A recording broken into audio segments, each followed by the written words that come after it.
Hey, this is Rachel and also Rachel, spelled differently. But today, if you watch my channel or listen to my podcast, especially if you watch my channel, you know I normally do videos in my car, and it's because the lighting is the best, and I don't have to set up these stupid things.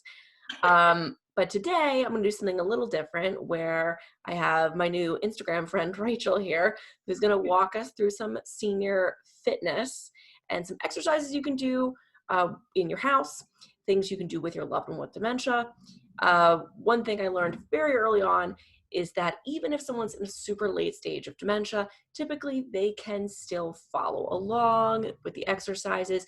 And when we connected on Instagram like a week ago, I thought, wouldn't it be cool to do a video where we can show people exercises to do in their house? Because I know I'm having a hard time doing things just in my house. Yes. I have my podcast, and when people tell me that they listen to my podcast and walk, that makes me really happy because I love when people are exercising. So anyway, I'm going to let Rachael introduce herself here, and be sure to look up her stuff. I'll put everything in the YouTube description. Be sure to go to her site and follow along. But Rachael, there you go. Thank you. Thanks so much for setting this up. I think this is so much fun. I've worked with a ton of dementia patients in the past, and I love your message. I think that's what I told you the day we connected on Instagram. It's like, I just love everything you're doing. I think it's so important. So just a little background on myself. I started in senior living when I was 16 years old. I got a job in the dining room at just a local community in my hometown of Illinois. Or in Illinois, excuse me. And just kind of funny, you just fall into this space. I feel like no one ever really planned on coming into it. And I just found I loved working with my residents, and I was a terrible waitress, so I figured I needed to find another way to do it.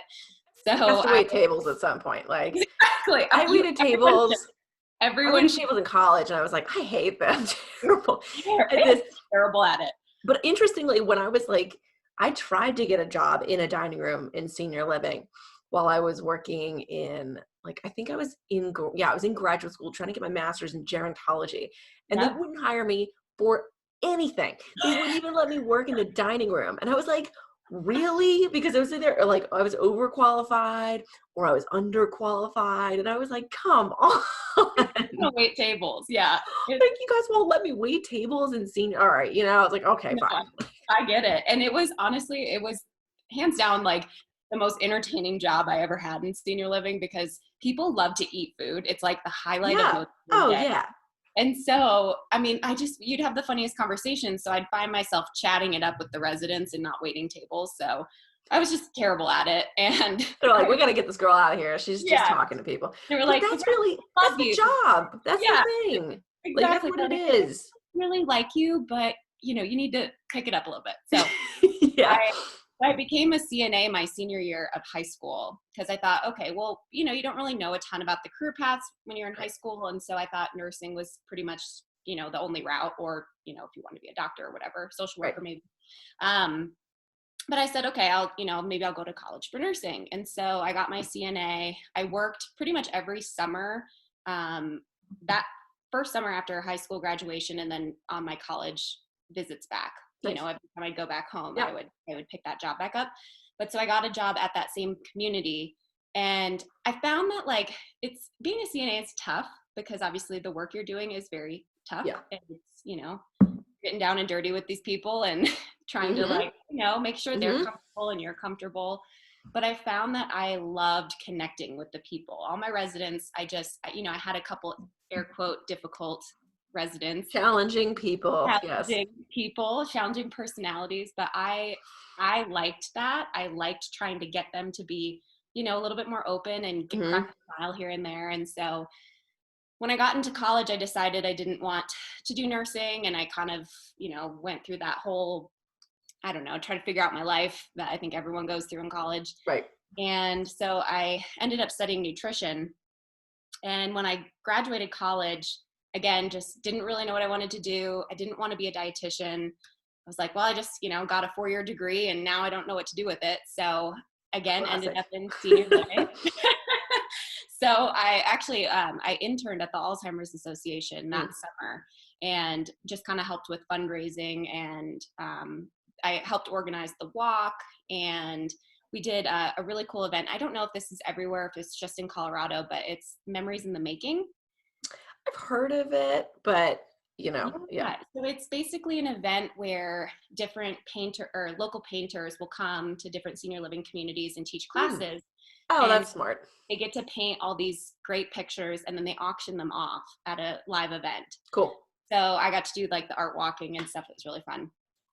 And so after that internship ended, I actually got my first training job, which is kind of funny. So I moved to Denver and got a job at a local Brookdale community. And so I was basically their in-house personal trainer. So I did one-on-one sessions, and then I taught group fitness classes. Cool.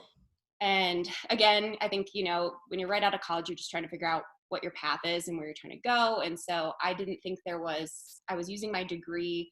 I felt like I was wasting my own money, I guess. I just graduated college. And so I felt like I needed to be doing something more.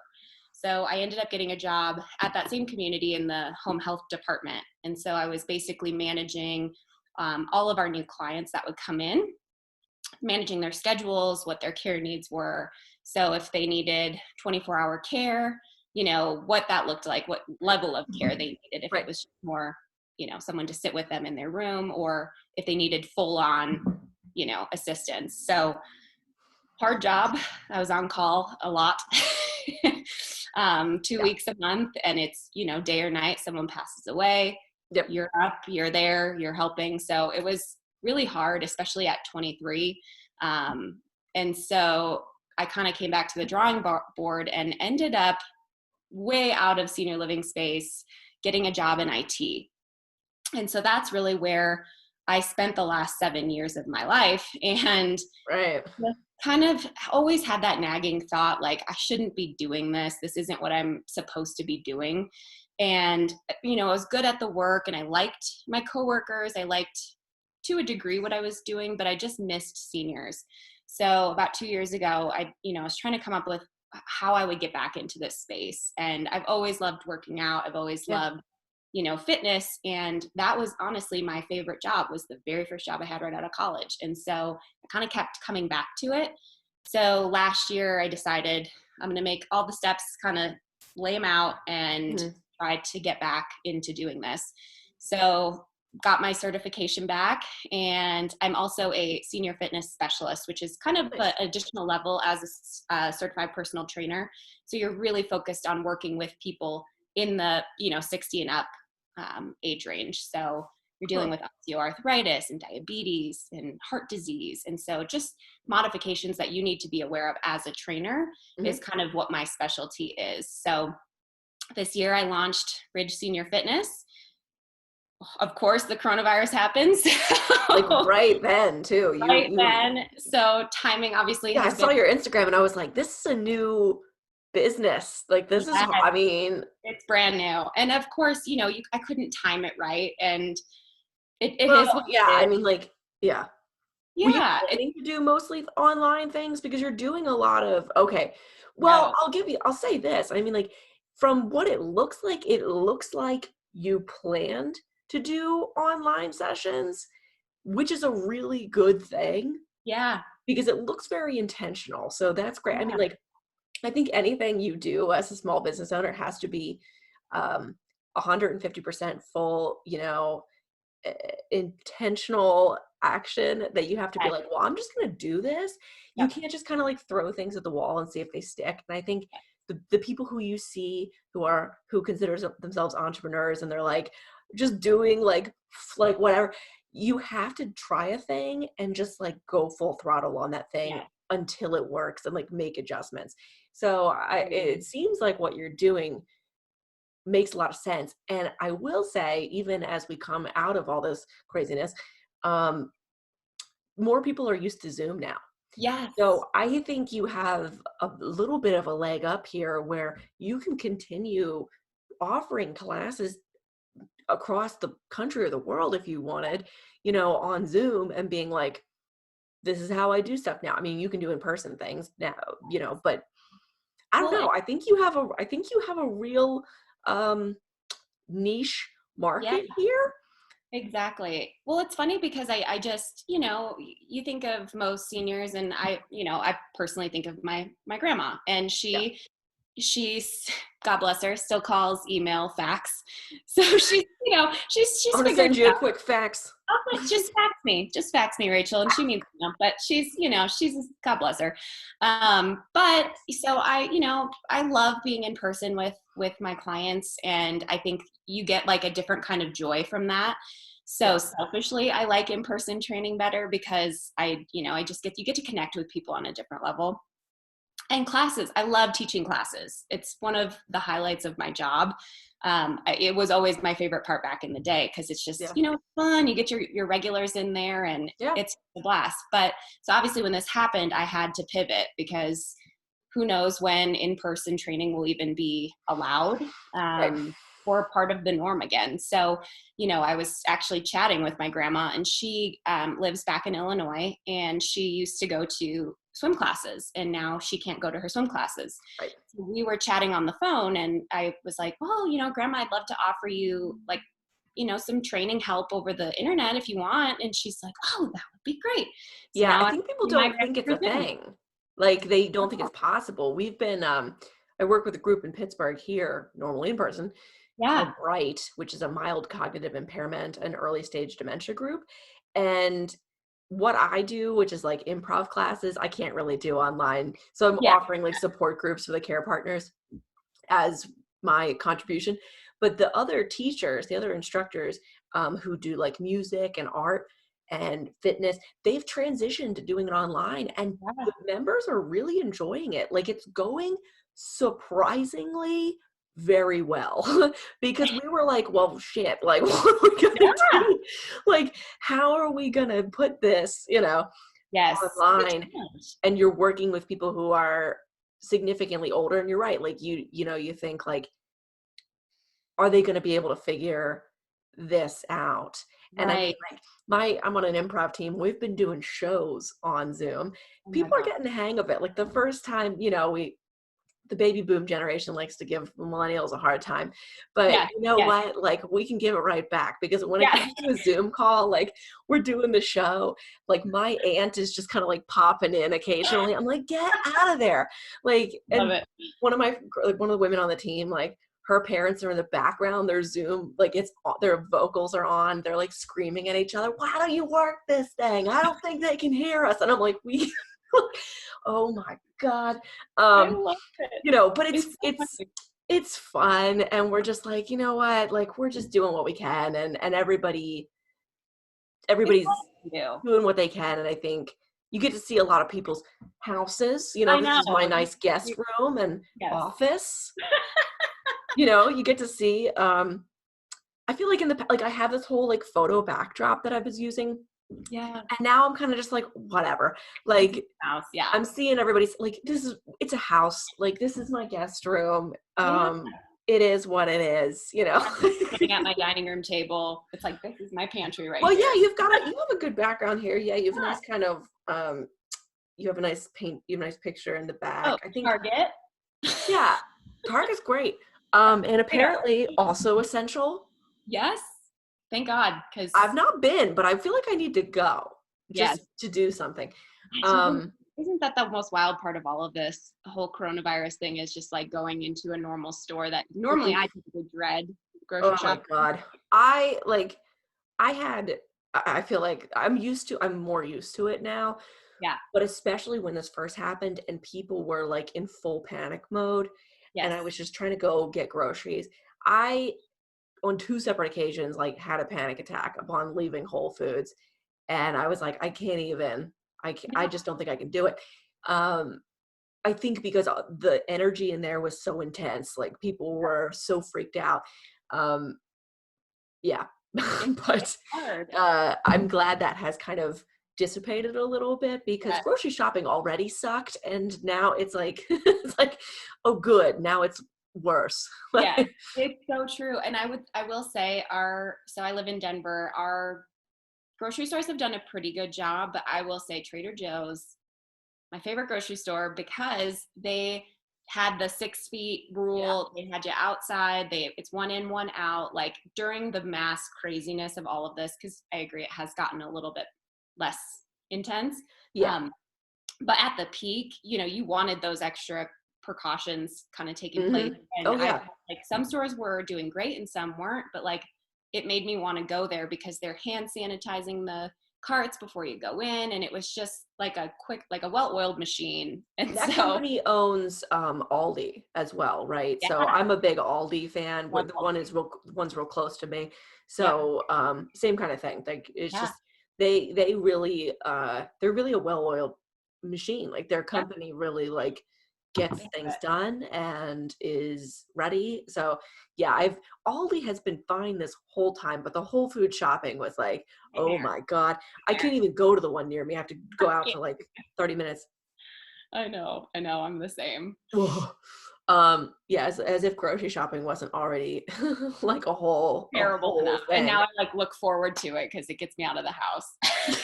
I'm like, oh, I get to leave, I get to go somewhere. All right, so we should we'll jump into the I'll stop the recording here and I'll have you send me so we can keep talking, but I'll pause the recording. And anything else you want to say to people before you get into the exercises? No, I think it's one thing I will say is just, I mean, regardless of whatever age you are, I think finding ways to stay active and stay fit has been a challenge for most people. I think a lot of people get really stressed if they were doing a certain program or following a certain, you know, thing that they now can't do at home, even if it was just going to like a class, right? But I will say just finding ways to move your body, regardless of if it's following a plan that you're used to, or maybe it's just a little unconventional, just try to set aside, you know, even if it's just 30 minutes a day, and just clear your head, whether that's going for a walk, just getting any sort of intentional movement in. It will completely change your whole day. It'll set you up for at least a little bit better of a mood, I think. But just try not to get hung up on like the small details of, well, this isn't what I'm used to, or, you know, this isn't the plan that I want to be doing. Just move. Right now, it's all we can do. You know, everyone doesn't have most of their equipment that they're used to, but just, again, finding ways to get creative and just stay active, stay moving. Totally. So. Hey guys, my name is Rachael and I am the owner of Ridge Senior Fitness here in Denver, Colorado. I'm coming to you live from my entryway, thanks to the coronavirus. But today I wanted to talk to you a little bit about the 5 primary movement patterns. So these movement patterns are the same whether you're 20 years old or 90 years old. So they're super important to be made aware of and to incorporate into your fitness routine. Now, as a personal trainer, these are actually the movement patterns I use as a foundation for my training programs for my senior clients. The reasoning for that being, these are the moves we're doing all day, every day. So staying strong and staying capable just helps our senior friends stay independent longer, which is what we're all trying to do. So with that, I am going to go ahead and jump into each of the movements. We will show a couple different variations of some exercises that you can do from home or in a gym setting once we're allowed back in gyms again. So with that, I'll go ahead and jump into it. So the first primary movement pattern is the bend and lift. So you'll see this in everyday life, you know, maybe picking up a child off the ground or just trying to stand up out of a chair. So from a fitness perspective, there are 2 main exercises that kind of tackle the bend and lift. So before we jump into those, I do want to cover, here I have 2 3-pound dumbbells. If you don't have any dumbbells at home, just find something around the house. A couple of examples would be, I have a can of refried beans, and then I have a plastic water bottle. These are both about 1 pound, just for reference. So find something you may have lying around at home and just, you know, add it in for a little bit of extra resistance. So I'm gonna set these down. I'm gonna pick up my 3-pound dumbbells here. So first, to kind of talk you through the first exercise in this series, it is called the deadlift. And in order to properly execute a deadlift, you have to know how to do the hip hinge. So I'm gonna stand on an angle here so I can show you what I'm talking about. But really, you wanna focus on pushing that butt back, kind of like you're trying to shut a car door.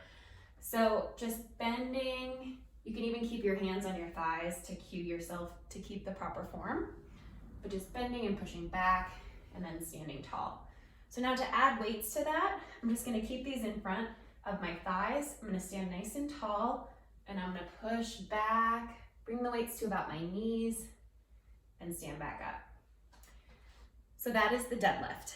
The second main exercise in this group is the squat. So I'll stand back a little bit so you can see my full body. I'm gonna hold on to the dumbbells for this. You could drop the weight if it's not comfortable, or you can hold on to the chair if you need to. But I'm gonna hold my weights up at my chest, and I'm just gonna squat down and stand back up. You can play with your foot placement here. If you wanna take your feet nice and wide, this is called a sumo squat. Again, you're just squatting down and standing back up. Squatting down and standing back up. So that is the squat. Now, one other variation I did want to show here, I'm going to bring my chair forward so you can see this. Now, this is a chair squat. If you feel unstable standing without holding onto a chair, and maybe it just makes you feel more comfortable to have something there in case you fall, the chair squat's for you. So I have my chair behind me, and you can't really see, but I have it sitting on a mat. You want to make sure it's on a stable surface so that chair doesn't slide back and you go falling backwards. So I'm going to stand just slightly, a couple inches in front of my chair. Smooth this a little bit. And I'm just going to sit down and stand back up. Now, if you want to increase the challenge here, you can just tap and then stand up. Otherwise, if you feel more comfortable just completely sitting down, you can do that. Hands on your thighs if you're not comfortable keeping them up at your chest. And that is the bend and lift pattern. So the second primary movement pattern is the single-legged movement. So you'll see this a lot in everyday life if you're, leaning forward on one leg to pick something up, or just walking up a flight of stairs. So I have my dumbbells here, and I'll show you a couple different lunge variations, and then I'll show you some step-ups on my step back there. So again, grabbing some weights. I'm gonna step back so you can make sure you see the full movement here. So first lunge variation is a forward lunge. So standing nice and tall, my weight's down at my side. I'm just gonna take a nice big step forward, lunge down, and step back. And I'll show you the left leg as well. So again, nice big step forward and step back. Now you can also do what's called a side lunge. So I'm gonna step over here to the side, keeping my left leg planted and nice and straight when I step over. I'm gonna hold my weights up at my chest, take a big step to the right, lunge deep, and step back to center. So if you watch my left leg here, when I step forward, you'll see that this leg is staying straight. You don't wanna bend it or move it around. Make sure it's staying nice and solid and straight. So again, one more this way. Good. All right, last lunge I want to show you today is the reverse lunge. So you can either hold your weights up at your chest or down at your side, standing nice and tall. I'm going to take a step back with my right leg and come back through. Now I'll step back with my left and come back through. And that is the lunge. Next, I'll show you back here on my steps what a step up looks like. Again, you can do this if you have any sort of maybe step at home or a riser. I do it on my stairs here because quarantine, that's all I have. So I'm gonna step over here to the side. Again, holding my weights down at my sides, and I'm just going to step up and step down. I have an additional step here, so if I wanted to increase the challenge, I could try to do 2 stairs and lower. Now I'll do my left leg and lower, and then 2 big steps for an increased challenge and lower. Set my weights down. That is the single-legged movement pattern. The third primary movement pattern is the push move. So think of this if you're trying to shut a drawer or a door, or if you're laying on the floor on your stomach and you're just trying to push yourself up. So the muscles we typically work with the push move are our chest, our triceps, and our shoulders. So I'll show you a couple different moves for each of those. So first I'll show you a tricep extension. So here I have a chair. You could also just put your weight on your knee if that's more comfortable, but I have a chair here, so I'm just gonna use that. Assume a staggered stance here. So I'll have my left leg forward and my right leg back. And having that nice open space between your two legs, I am going to hold the weight up towards my chest, and I'm just gonna kick it back and pull it forward.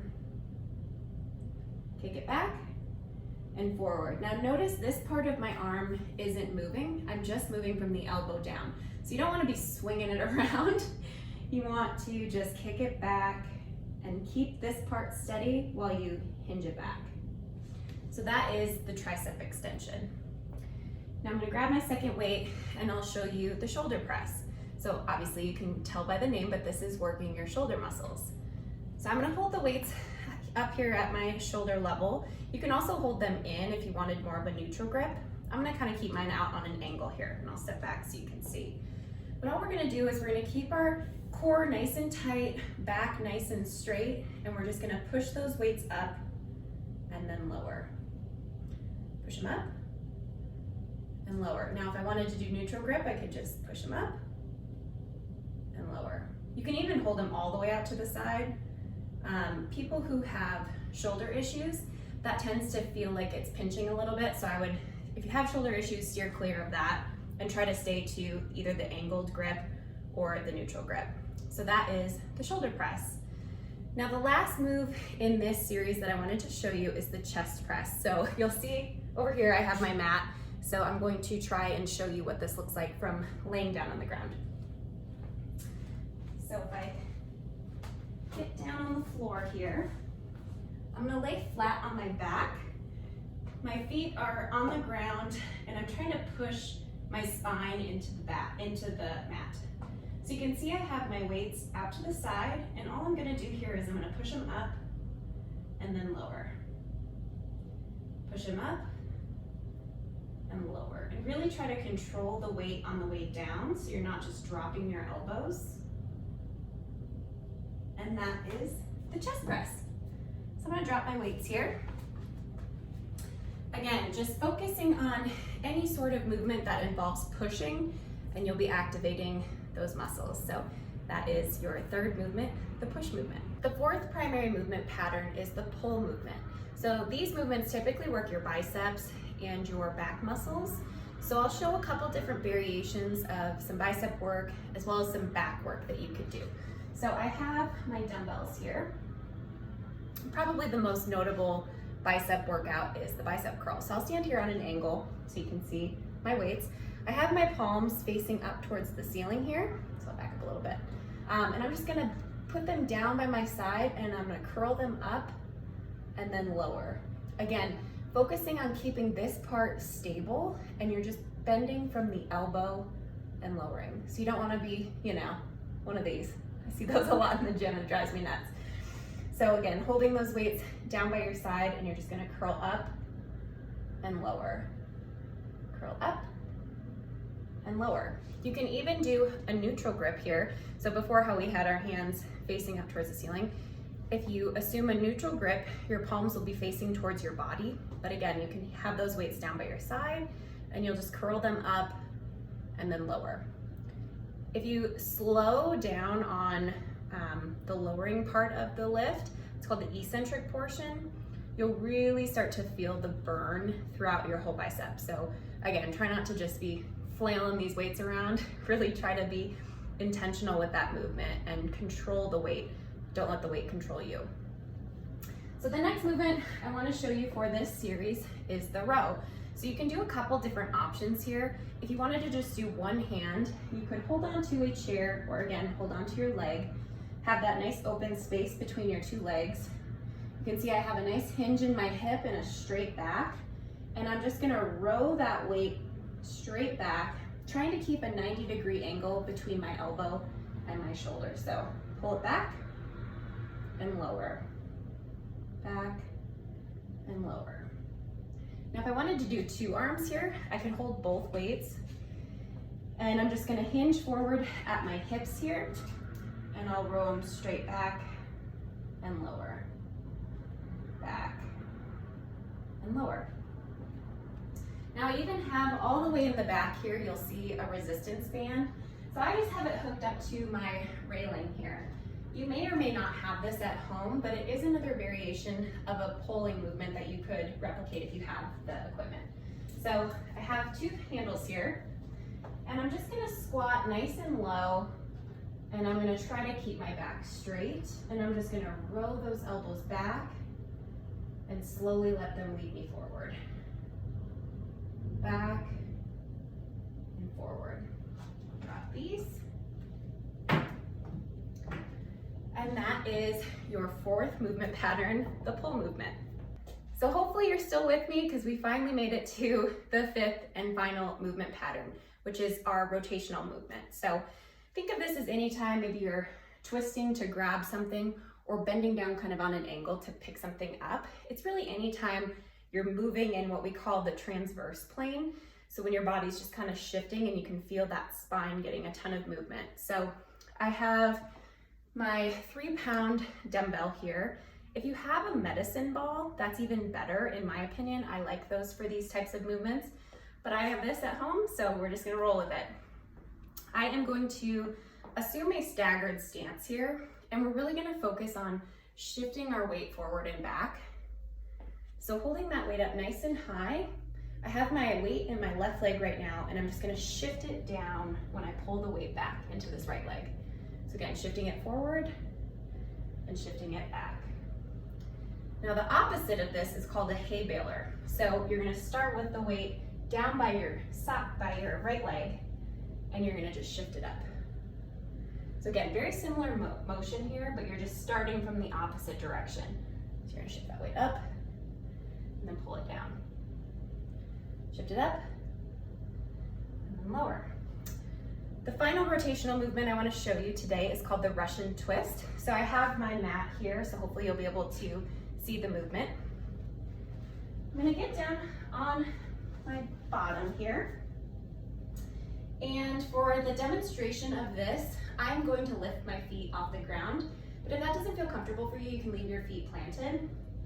But so basically we're going to sit in a V position, hinge back, lift your feet. I like to cross my ankles, just it gives me a little bit of extra stability. And then we're just gonna twist from side to side. Again, if that doesn't feel comfortable, you can always keep your feet on the ground. And again, hinging back and just twisting from side to side. I'm gonna drop that weight. And you've made it through your fifth and final movement pattern, the rotational movement. So I want to leave you with a couple of tips for working with clients who have dementia. So whether you're a trainer or maybe you're a caregiver who is just trying to help your client get some movement in, there are a few things that you can do to make that workout session run a little bit smoother. So my first tip would be to keep the moves simple. I think we're all victim of this sometimes, but you see all these crazy cool moves and you want to spice up your fitness routine. It doesn't really work that well for this population. So keep the moves simple, keep them easy to understand and easy to replicate, and it'll go much smoother. The second tip is pay attention to their facial expressions. I can't tell you how many times, someone may be in pain, but they can't verbalize it. So if you see maybe they're not enjoying something, or maybe they look like they're in pain, stop the movement. Maybe try to find something else that they like better or that doesn't hurt their shoulders or knees or whatever the move is. But if they don't feel like they're responding, or you don't feel like they're responding well to any of the lifting movements, maybe try taking them for a walk instead. Really any movement is better than no movement. My third tip would be, if you are trying to verbalize instructions to your client and they don't seem like they're really understanding what you're saying, try to replicate the movement yourself. So act as a mirror for them. So if you're telling someone to do 10 bicep curls, they may not really understand what you're trying to get them to do. So if you stand in front of them and you say, okay, now we're gonna do 10 bicep curls, and you show them kind of what you're trying to do, it's much easier for them to compute and to replicate that movement. So thank you again for taking the time to watch this video today. Also, big thank you to Rachael from Dementia by Day. I think this was so much fun. I hope we get a chance to do this again in the future.